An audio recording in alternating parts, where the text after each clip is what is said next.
Sebutkan saudara kita tentang Nahdlatul Ulama NU. Sebutkan tentang saudara kita yang ada di Persis. Sebutkan sesaudara kita yang ada di kelompok perjuangan Ikhwanul Muslimin. Sebutkan sesaudara kita yang mana saja yang akan kita sebutkan, mereka Ahlus Sunnah wal Jamaah seluruhnya. Berangkat dari kelebihan dan kekurangan mereka, mereka saudara kita, kita saudara mereka. Kalau setiap kelompok berpikir macam ini, maka akan ketahuan bahwa kita sesama kita tidak layak untuk dibentur-benturkan dan tidak pantas untuk saling bermusuhan. Musuh kita yang nyata adalah Yahudi, Zionis Israel. Musuh kita yang nyata adalah Nasara yang merangi Islam yang di bawah payung PBB dengan Amerikanya. Musuh kita yang nyata pada hari ini adalah Syiah yang dipimpin oleh Iran di seluruh dunia. Ini musuh kita yang nyata.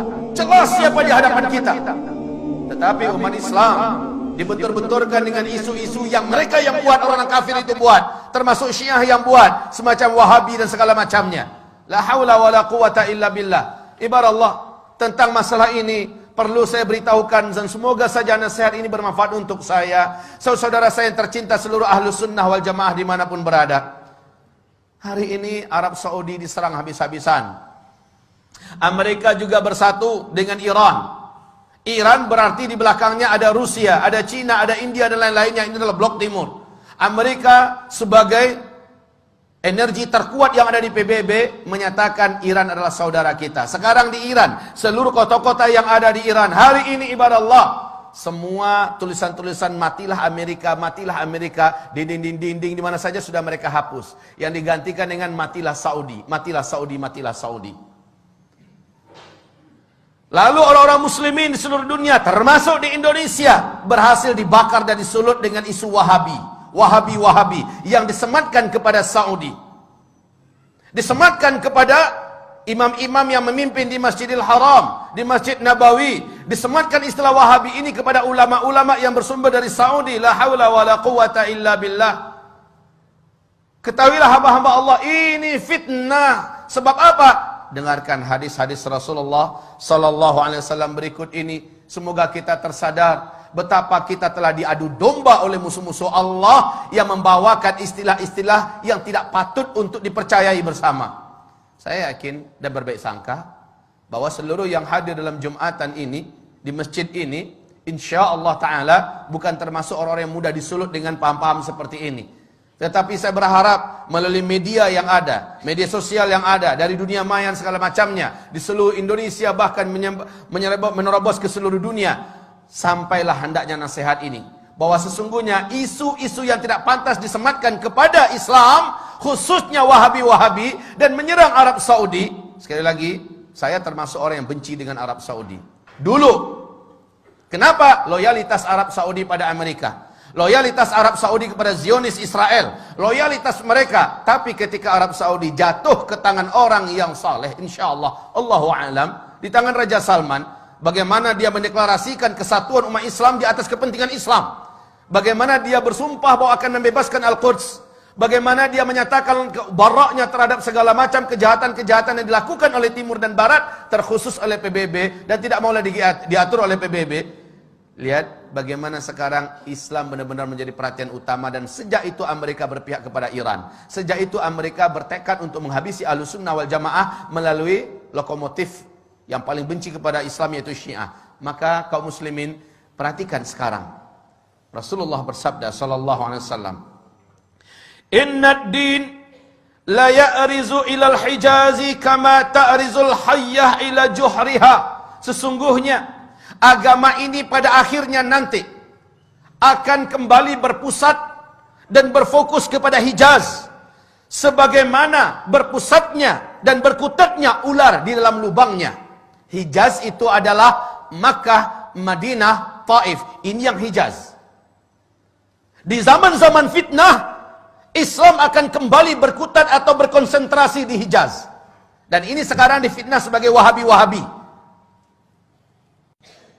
Rasulullah sallallahu alaihi wasallam ceritakan oleh Abu Hurairah, semoga Allah ridha kepadanya, Rasulullah bersabda, "Innal Islam bada'a ghariban wa sayaudu ghariban kama bada'a." Islam mula-mula datang, dia adalah aneh, dikucilkan dan tidak diterima. Nanti ketika di akhir zaman Islam akan kembali dianggap aneh, dikucilkan dan kembali tidak diterima. Justru oleh umatnya sendiri. Wa huwa ya'rizu bainal masjidaini kama ta'rizul hayyatu fi juhriha.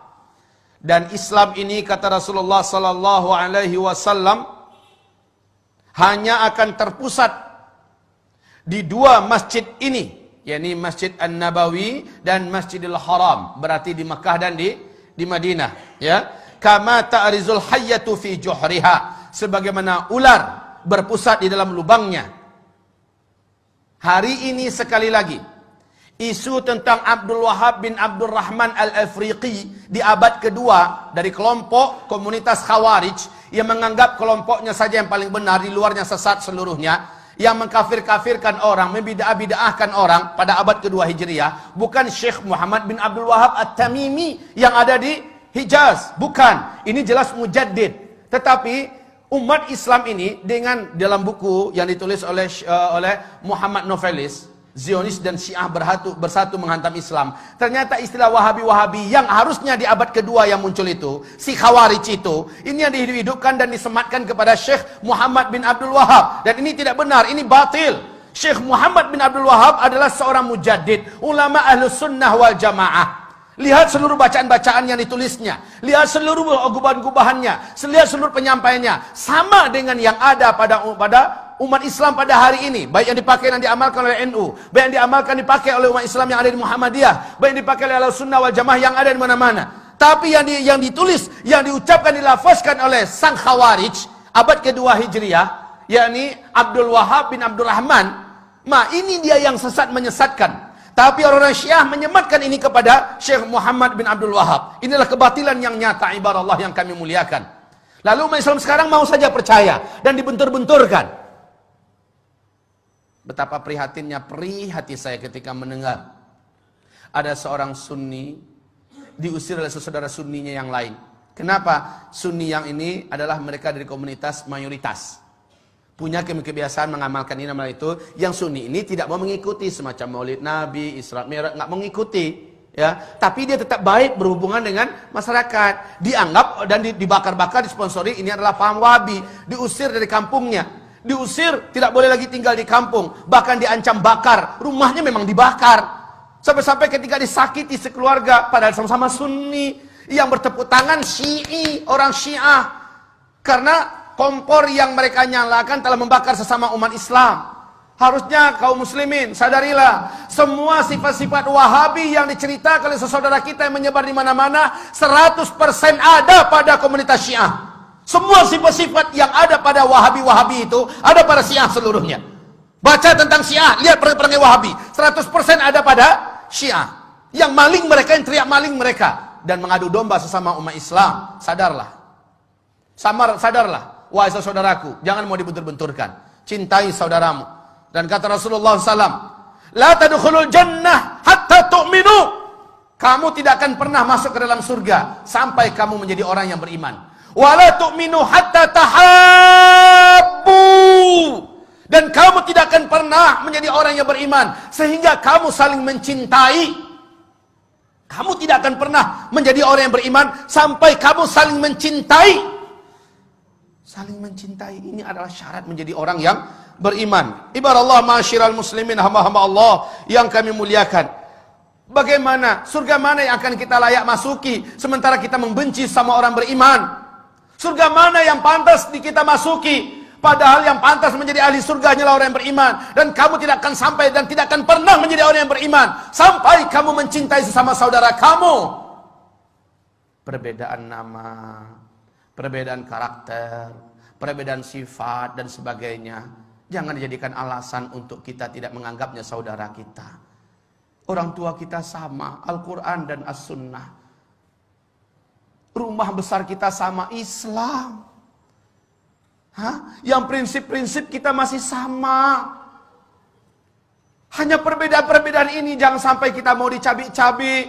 Ini yang menjadikan setan itu, walakin fit tahrishi bainahum, akan tetapi dengan memecah belah dan mengadu domba sesama mereka. Di sini pintunya yang didapat oleh setan ada pada umat ini. Semoga hamba Allah yang menyampaikan diampuni oleh Allah Subhanahu wa taala ketika hamba ini melakukan khilaf dan salah dan berkata-kata